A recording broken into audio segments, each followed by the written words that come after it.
Good evening. Thank you very much for being here. I've been introduced, but I don't think IFAD has been introduced. Somebody asked me what is IFAD. So maybe just a few seconds on IFAD. IFAD is International Fund for Agricultural Development, and we are a specialized UN agency, but we are also an international financial institution. So we invest through governments most of the time in rural development, focusing mainly on smallholder producers in the rural areas. Now, given the topic, the healthy, I like the way it has been cast. First and foremost, we all know that in about 30 years, we are going to have a population in Africa that is going to double from 1.26 million to 2.5 billion people.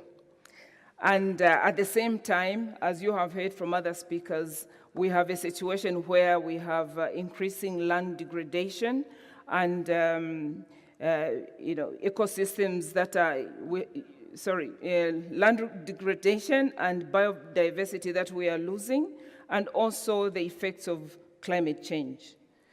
So what do? As an international development agency, we also make a contribution to this, and we are trying to see how we can effectively make a contribution to the challenges that this situation poses. We have experienced that, when we talk about the landscape, that really, if we look at it, is that in development, there's a very direct link between the management of natural resources and the livelihood of the smallholder farmers that we target and whom we invest in most of the time. And as such, how do we effectively, contribute to these, to ameliorating these challenges that are definitely, before us. Now, IFAD uses a project approach in investing. Most of our projects are managed and implemented by governments. We provide technical support, including some of our development partners along the way. Now, a project means it's time-bound, it is spatial, and it is also, there's an economic aspect to it.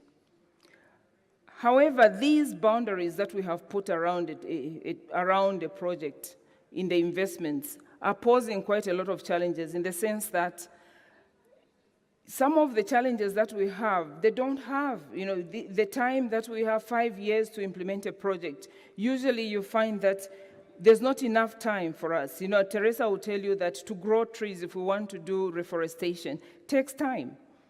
So what do we do during the, during the time that the trees have to grow before the beneficiaries, the smallholder producer in the rural areas can see the benefits?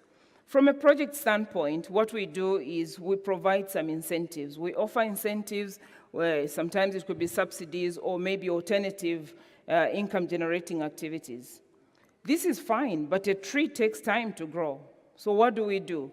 So in a case like that, this is why we are exploring some of the, instead of having a project approach, to extending into a program approach, which goes much further than the 5 years that is a standard project time frame. Then there's the space.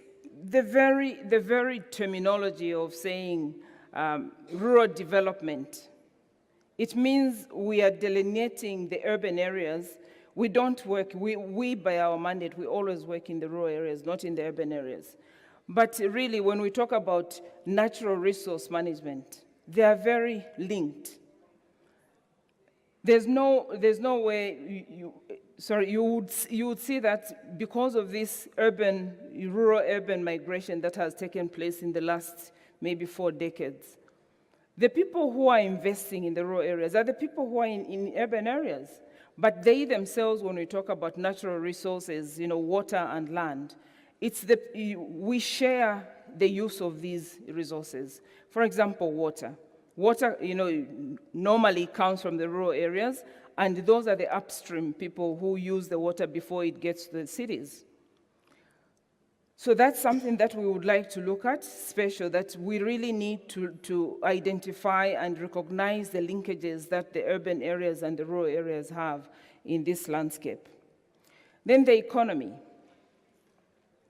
The economy, again, like I said, when we invest, we always talk about the rural areas, but those that are investing are the people they're often coming from the urban areas. So the approach that IFAD is taking, and we have done this in a number of regions in West Africa, Niger, in Burkina Faso and Mali, we are looking at a situation where we have a smallholder managed natural resource management.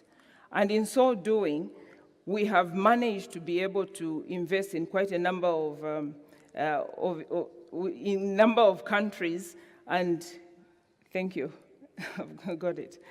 In a number of countries, but really the gist of the matter here is we want to invest in rural poor, but we have to recognize the integration, that we need to invest in integrated rural development, and also consider the program approach other than the project approach. I think, thank you very much. I think I would just like, finally to show you that for those of you who are interested, I'm going to put up some of these. We have a flyer here, and you can also go to our website. It will be, they will let you at least it will show you some of the projects that we have invested in this landscape. And finally, you can see there, this is one of the investments that we are making right here in Kenya, that where the urban areas, the use of the water in urban areas is benefiting upstream smallholder farmers who are, more or less subsistence farmers. But it has become a win-win situation. And, we have, the smallholder farmers making money out of the investments that is coming in, resource management of land and water, but also in the urban areas, we have those that are using water. They have good quality and good quantity of water coming to the cities. Thank you very much.